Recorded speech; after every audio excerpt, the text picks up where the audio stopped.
Hi everyone. Sunday was Pentecost Sunday, the birthday of the church, and so I spoke about who we are as the church. I used the passage in 1 Peter 2, chapter 2, verses 4 to 17.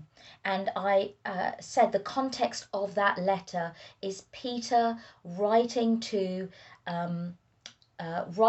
people in modern day Turkey, to the Gentiles and Hebrew Christians who were living under intense persecution. The Roman emperor at the time was Nero, who was slightly nutty and really had it in for the Christians. And Peter is writing to these Christians to catch them up in something bigger than themselves.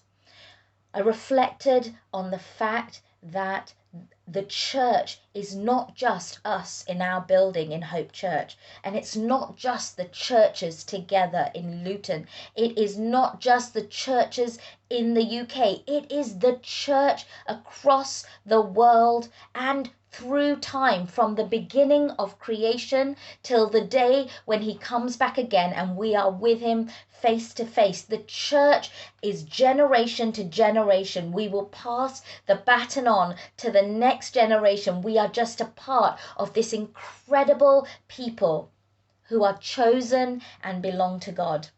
Can I encourage you as a group to read 1 Peter chapter 2 verses 4 to 17 and just reflect on it. What is God saying to you through those chapters? What particularly stands out to you, and what is the Holy Spirit saying to you as you read those verses? I focused on two particular images that are used in 1 Peter to describe the church. I look at the church as part of the temple of God, a spiritual house, the temple of God. And we are stones built on Jesus, the living stone, the cornerstone, and we are built on him, and we are a living temple for God. The second image that the second term in that passage that I look at is the fact that we are a chosen people. He chose us before the creation of the world to be holy and blameless. We are chosen by God. We are his. There are several other images used in that passage to describe the church. Feel free to discuss in your groups what that might look like, the different images, what that means for us. How does that relate to us now, today? What does it mean? But I actually I didn't actually plan to speak on this, but I ended up speaking about the importance of unity. We are one body. We are part of the living temple of God. Different bricks, diverse and different, yet one. I then went to the verses in Ephesians 4, verses 3 to 6, where it talks about make every effort to keep the unity of the Spirit through the bond of peace. There is one body and one Spirit, just as you were called to one hope when you were called. One Lord, one faith, one baptism, one God and Father of all, who is over all and through all and in all. And I talked about how there is cost involved in living in unity with one another as the church.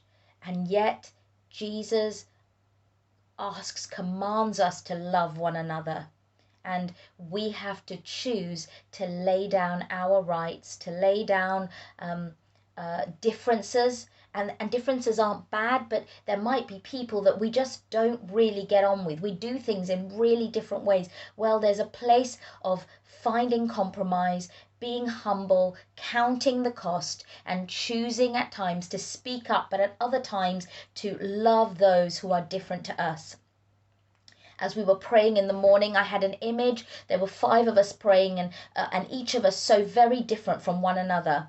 And I saw a picture of a jigsaw. And I felt God say each puzzle is different, with different bits that stick out and different bits that you fit into, and yet when you put the pieces of the puzzle together, you form the most beautiful picture. And there is something about us, the church. Yes, our edges may rub up against each other. Yes, sometimes when we're there as individuals, it's hard to see how we fit together.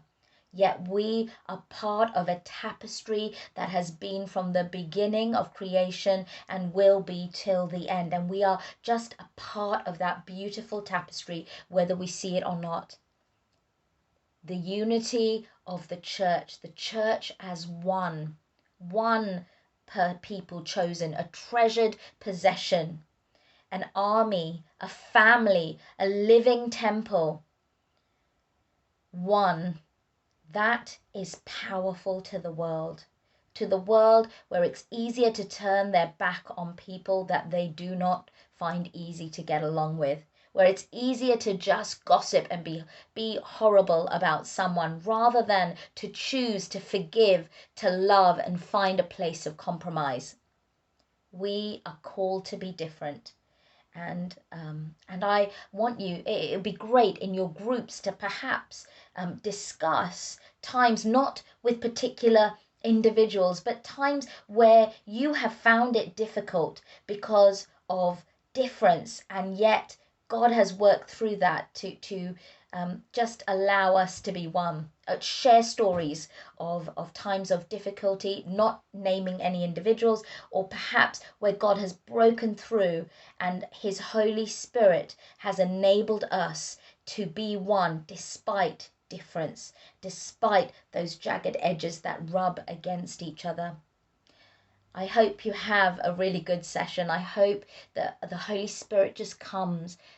It is so, the most precious thing about us, the church, is that we are different and yet we are one. By the grace of God, His undeserved goodness, we stand equal to one another with different roles and different gifts and different parts to play, but we are one.